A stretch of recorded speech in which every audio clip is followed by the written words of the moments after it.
welcome back. So quite an interesting one here. This patient has got a couple of earbuds lodged in both ears. And usually these cases aren't that interesting. You go in there with crocodile forceps and you yank it out. It's very easy, very quick, and, instant win. Patient's very grateful. You're a hero. Fantastic. This was slightly more complicated. These are actually biopsy forceps, but I didn't have anything else to hand at the time. Now, pulling on that, for some reason, really hurt the patient. And I was a little bit surprised because, again, they really, most earbuds, whether they're hearing aid domes or buds from headphones or earplugs, they slide out quite easily. This, as you can see, is almost stuck, like adhered to the canal walls. You can see how sore the skin is underneath. So what I think has happened, so I don't think these are from headphones. Now, the patient was a little bit cagey. He didn't really say what happened. He was a bit vague. I rather suspect that these earbuds, domes, ear tips, whatever you want to call them, are not from headphones. In fact, even very, very cheap headphones don't have earbuds that look like this. They're very thick, unusually thick, very sort of rubbery, very, tacky. In other words, they're quite frictiony. They're not lovely and smooth like modern hearing aid domes or earbuds. I think what these belong to are sort of like the tiny, you see them all the time on Amazon and eBay. They're like tiny little kind of amplifier hearing aids. You can get them for under $100. But they usually come with like a set of earbuds, like small, medium, large, extra large, and so on. So you buy them off the internet and then they turn up and you just stick on whichever dome fits you and then you shove it in the ear and it acts as a hearing aid.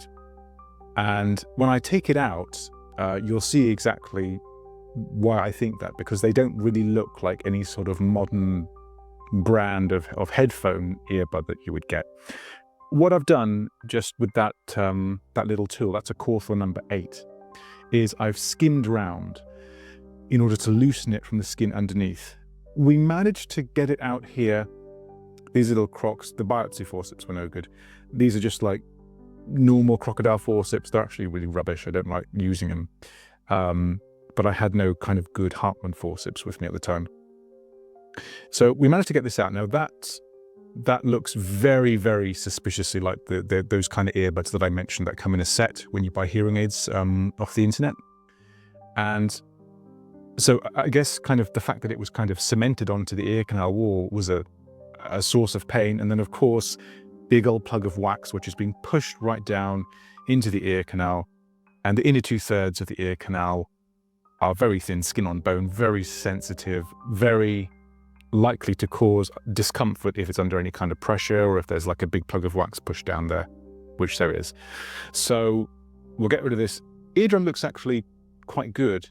There's a little bit of redness to the skin where it was kind of cemented, but nothing really that serious going on. No active bleeding, which is good. The skin just looks a little bit irritated.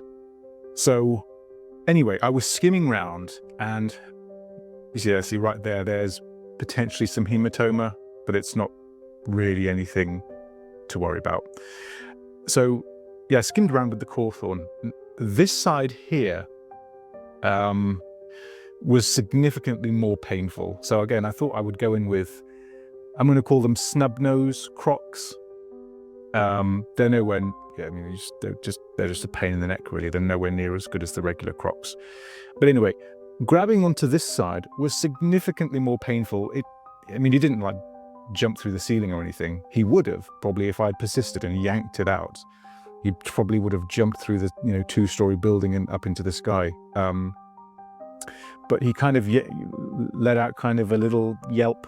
Now, yeah, you can see how stuck it is there. So now the reason that I skim around with the tool is because I learned the hard way through doing Phonak Lyric hearing aids, which are hearing aids that we put very deep into the ear canal, about 4 mils from the eardrum, and then they stay there for several months.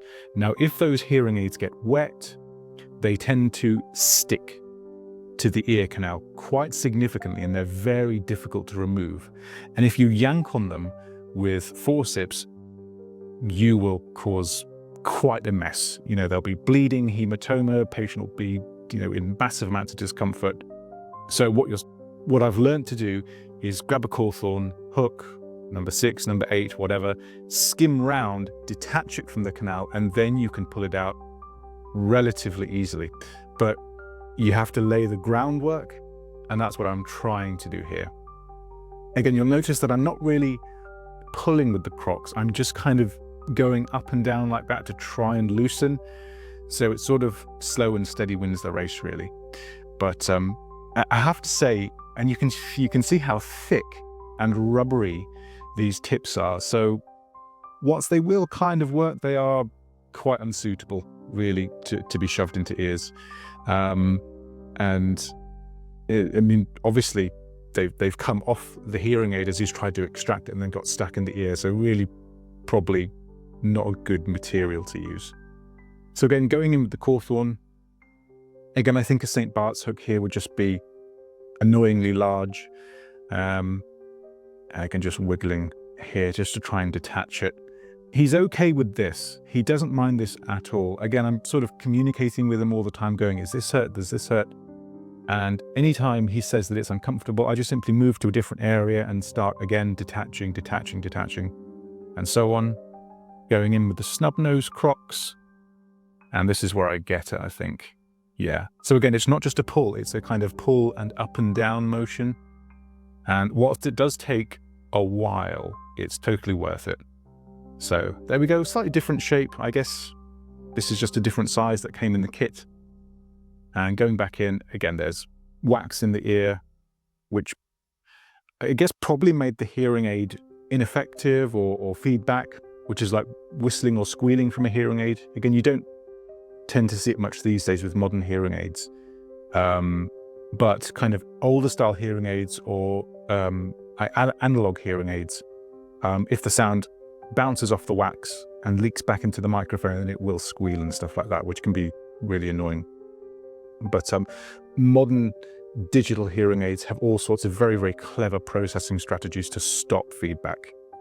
So if the hearing aid, you know, starts to amplify itself, which will cause the oscillation, will cause the feedback, then it can recognize that and simply like invert the phase to stop itself from whistling. And you know, in amongst various other very, very clever and quick signal processing techniques to stop that from happening. But you can get lots and lots of volume out of a hearing aid these days without it whistling. So we tend to find if a hearing aid is whistling all the time, there's either wax or some kind of obstruction, or it's not been fitted properly. So again, just kind of grabbing this last kind of sheet of dead skin and wax. And at this point, I probably could have gone in with Crocs, but again, I don't have any good ones. I just have those really rubbish snub nose ones.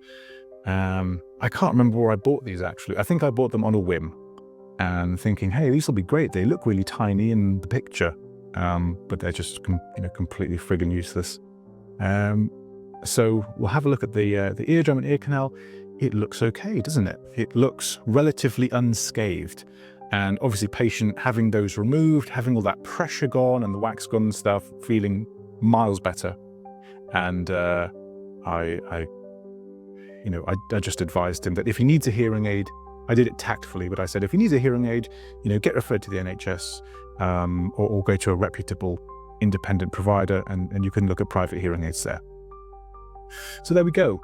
There are little patches of redness, but I don't think there's anything serious there. And again, I've seen much, much worse, doing it the wrong way, yanking it, that is definitely the wrong way to do it. So there we go. I hope you found that video interesting. If you have any questions, leave them down in the comment section below and I will try my very best to get back to you. And of course, I will see you guys